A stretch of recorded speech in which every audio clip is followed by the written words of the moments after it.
I think the cost of living crisis is something that's affecting everybody at the moment, and I think that's one of the positive things. We're seeing inflation come back down to a normal level. We're just at the sort of 2 and a bit% now, which we should start to see that come in people's interest rates, because we know that housing is one of the major costs associated with the cost of living.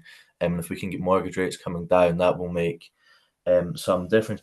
But I also think, when it is the appropriate time, I think we do need to look at cutting tax for working families, because here, especially in Scotland, for a full-time worker, they're paying more tax on average than elsewhere in the UK, and that's hitting people, hard-working families, when they need that money the most. I'm a big believer in low taxes, and I think the people that know how to spend money best is the people who earn it. So I think that's something that we can do when it's responsible. We can cut taxes and let people keep more of their income, because I don't think it's right that people in Scotland pay more tax when they're working full time than someone south of the border. I don't think that's right, and I think that goes a long way to exacerbate the cost of living.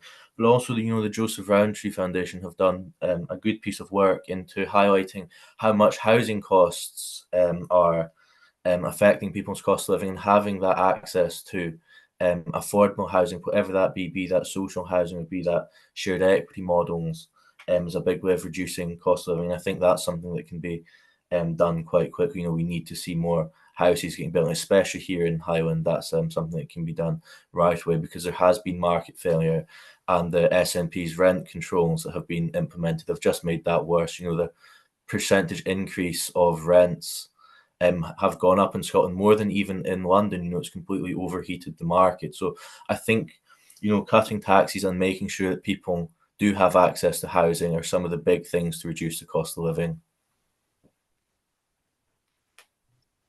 Peter. Wow, that really threw me. Those rent control things, Shelter have praised as the biggest mitigation, and ending the right to buy is the reason why we have the lowest rates of homelessness in the UK, and families not living in hotels in the same way as they are down south. That really threw me. I'm a big believer in a carbon tax. And I'm going to come out of the closet as a complete economics geek here. I'm a real sad case. I'm a big fan of donut economics, and the idea of refocusing and retooling the economy to focus on it being a less extractive process, the Kate Raworth thing.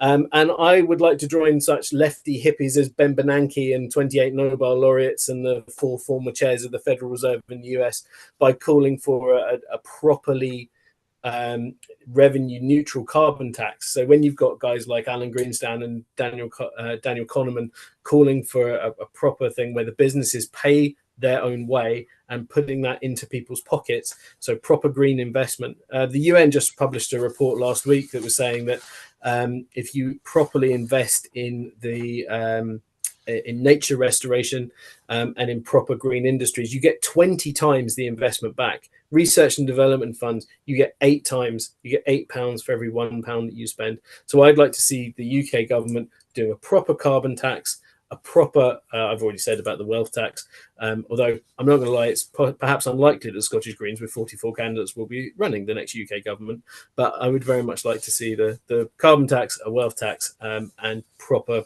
business paying their own way. Yeah, one of the reasons that we're calling for an emergency budget is to get direct help for people in the cost of living.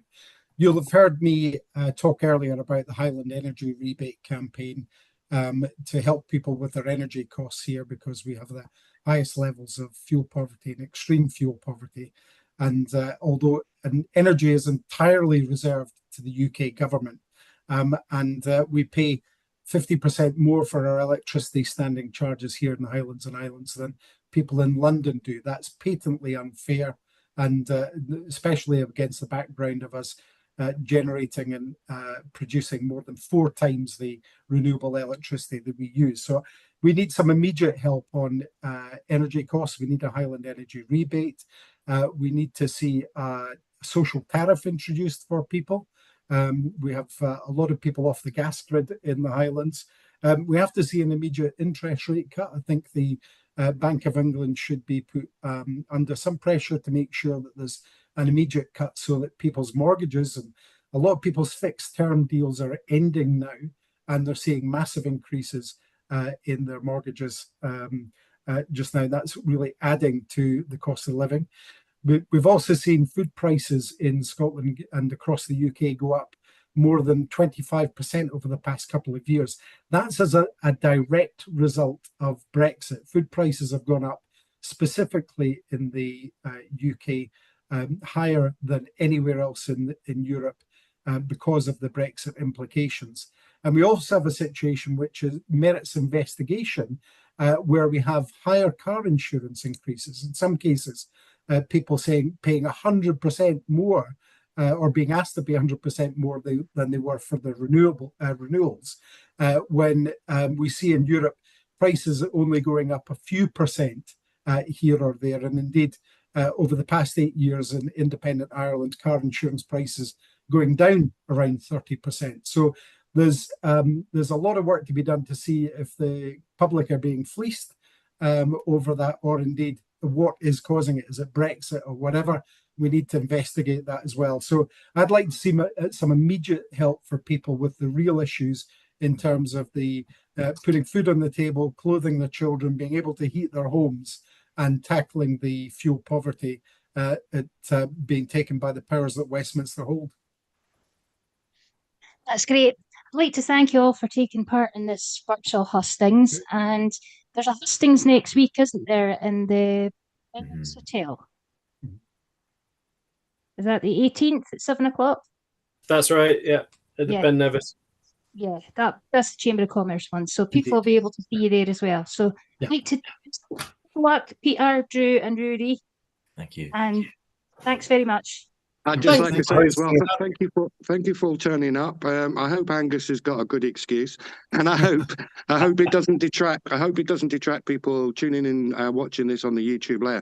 I thought you all did very well. You give some great answers, and I hope the public will view that and analyse accordingly. Thank you all for turning up. Thank you very much. Thank you. Thank you. Thank you.